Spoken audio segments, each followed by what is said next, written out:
What's up, Internet? My name is Attack Slug, and welcome back to my Monday Night Raw reactions for the week of September the 14th, I believe.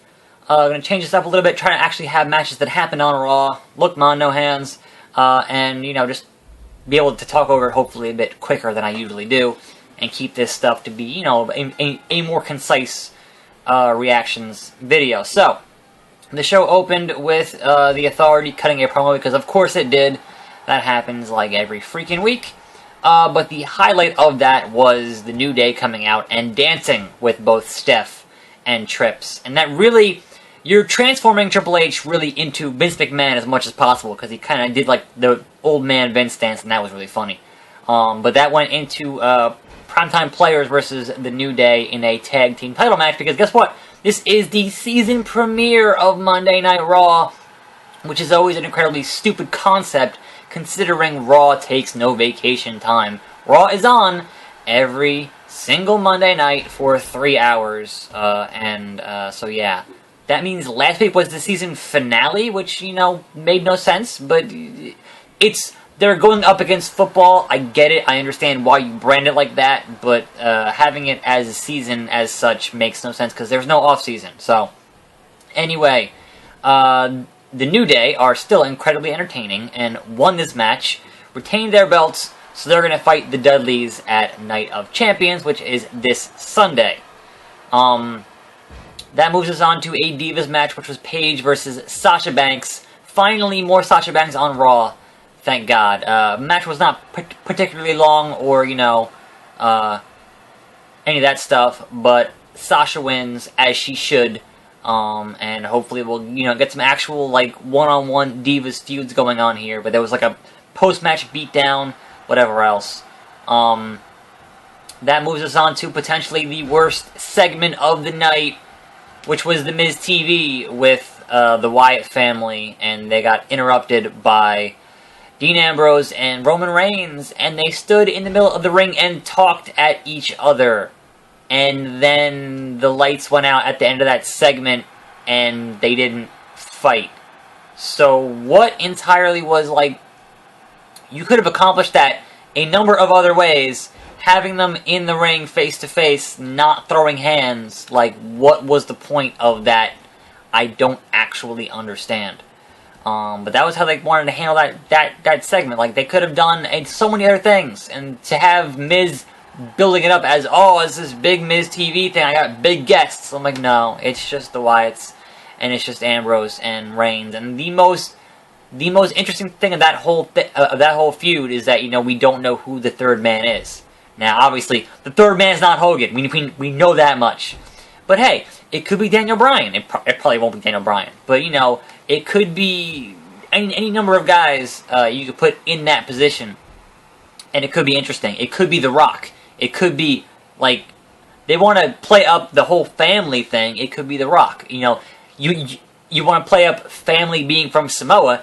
It could be Samoa Joe. You don't know. It could be anybody. So that part of it makes me want to watch the pay-per-view. But this in-ring thing with Miz TV was just, stop letting Roman Reigns talk. He's not very good at it. Anyway, the next match on this card was John Cena versus Sheamus, which I don't want to see. That's not a match I ever cared about back when they were first doing it in 2011, and I still not a match I care about. So, I kind of just was not paying attention to this match at all. Both guys are capable of putting on great matches, but I don't want to see them versus each other. Their styles are too similar, and I just don't care. So, that moves us on to a Ryback versus Owens promo. Not a match, a promo, where Owens came in and ran down the fact that Ryback likes to... He was helped by a book called The Secret, which is kind of a self-help book about keeping a positive mental attitude, and Owens just, tears the book up, and there was no... nobody threw hands, there was no just, hey, guess what, we're going to have a match on Sunday for the IC belt. And honestly, I kind of hope they put the IC belt on Owens and have him have just, because he's a guy who can have great matches with anybody. Ryback can have good matches, but it kind of depends on the caliber of his opponent. So hopefully they'll have a good match at Night of Champions. But honestly, just get the belt off. Get the belt off Ryback, because he hasn't really been doing... Like, he escaped that black hole of the Big Show and Miz feud, but it's just, like, I don't know what they're doing with it. Anyway, we were going to have Neville Stardust, and we didn't, because we had an entire segment that was setting up Neville and Lucha Dragons versus Stardust and the Ascension at the pay-per-view on the pre-show, so fucking who cares? That was a whole, like, 5 minutes of nothing. Then our other title match of the evening, Charlotte versus Nikki Bella for the Divas Championship. Now, they made a big deal about the countdown clock at the very beginning of this match, and honestly, if you're going to have a countdown clock, and it's not going to end over the course of the match, there's no real drama to showing the countdown clock, because you know that it's not going to end during the match. So thankfully, they kind of stopped mentioning it once the match got going, because, you know, hey, it ends at midnight. And it's like, well then, you know, either she wins or she loses, whatever, it ends at midnight. It's not going to end in the match. There's no drama of, oh god, 3, 2, 1, that kind of thing. But my main complaint here, so the finish was a dusty finish. You know, there was Twin Magic, there was a roll-up, the Authority comes out and goes, no, you pinned the wrong Bella, that means you're disqualified, and you're going to have your rematch. You didn't actually win the belt can't change hands on disqualification. Honestly, this makes their referees look incompetent, because the Bellas were wearing different sneakers, like, obviously different sneakers. If you're going to have a main event, not a main event, but if you're going to have a title match angle on Monday Night Raw, on your season premiere, you could at least go out and buy 2 pairs of the same damn sneakers. Like, just little things, little consistent things I would like to see happening on this wrestling show, which is just full of so many just big dumb things. I get it, but come on. Same outfit, they did the whole stuffed bra angle again, which, you know, it would have had more merit if you hadn't already done it a couple of months ago. But, you know, short-term memory, blah, blah, blah. But you've already run that angle, you've already done it, but they were wearing different sneakers. Referee, are you blind? Anyway. So, Charlotte gets her, you know, rematch at Night of Champions. I don't know. Perhaps she'll win it, perhaps she won't. But this means that finally, they can stop mentioning AJ Lee. They've got their little spite in where they, alright, we've erased her one accomplishment, her one big accomplishment from the record books, and we can finally move on, because haha, fuck CM Punk, etc. Now, I missed that finish of that match. So now it's a matter of, you know, will they ever go and try to spite CM Punk and get rid of his 434-day reign? They could have done it with Brock. If they kept the belt on Brock until Survivor Series, they could have done it. I don't think they'll do it with Rollins, because at this point, it's kind of messed up, because obviously you have to have somebody cash in, which is Sheamus. Are you going to have him cash in and lose? Are you going to have him pull a Sandow? Anyway,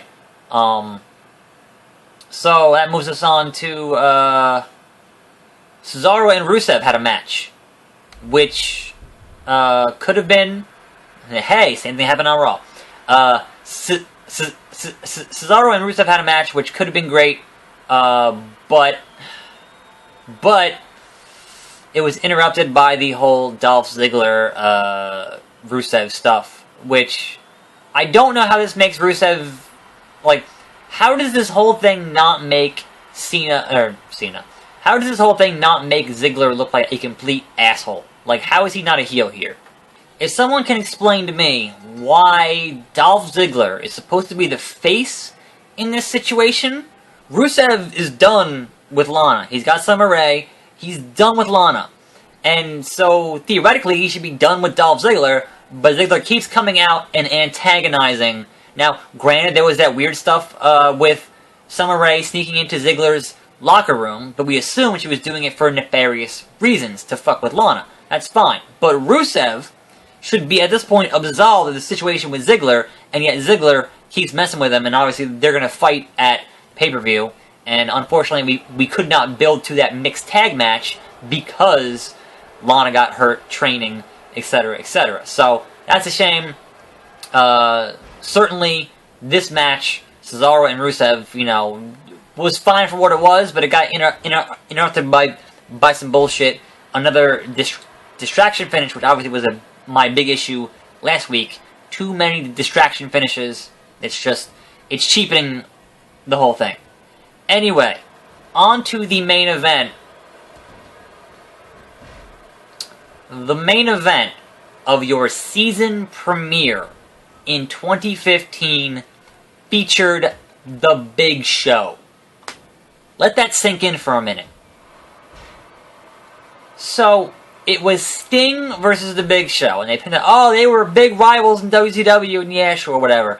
They fought back in, like, 98, before Big Show left to go to WWF at the time, in 99. So, yes, there were plenty of Sting, Big Show matches. That was back when Big Show was a lot younger, and when Sting was a lot younger. So, certainly, much different caliber matches back when they were fighting in WCW.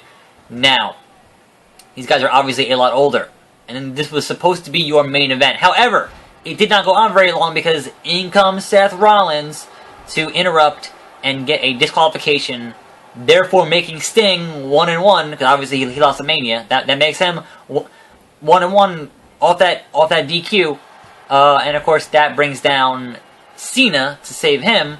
So then the Authority were ringside. I don't know why. The Authority were ringside. And because we no longer had Teddy Long employed, the Authority were like, now hold on a minute, player. We're going to make this a tag team match. And then we started that match. Now, how mad is Charlotte, who didn't have her match restarted because of fucking bullshit shenanigans, but this match got restarted as a tag team match. Holla holla. And it was Sting and Cena versus The Big Show and Seth Rollins. Still, you've got The Big Show in your main event match of your season premiere. Just, come on. Come on. So, basic-ass tag team match. It lets Sting work less, because obviously he's old.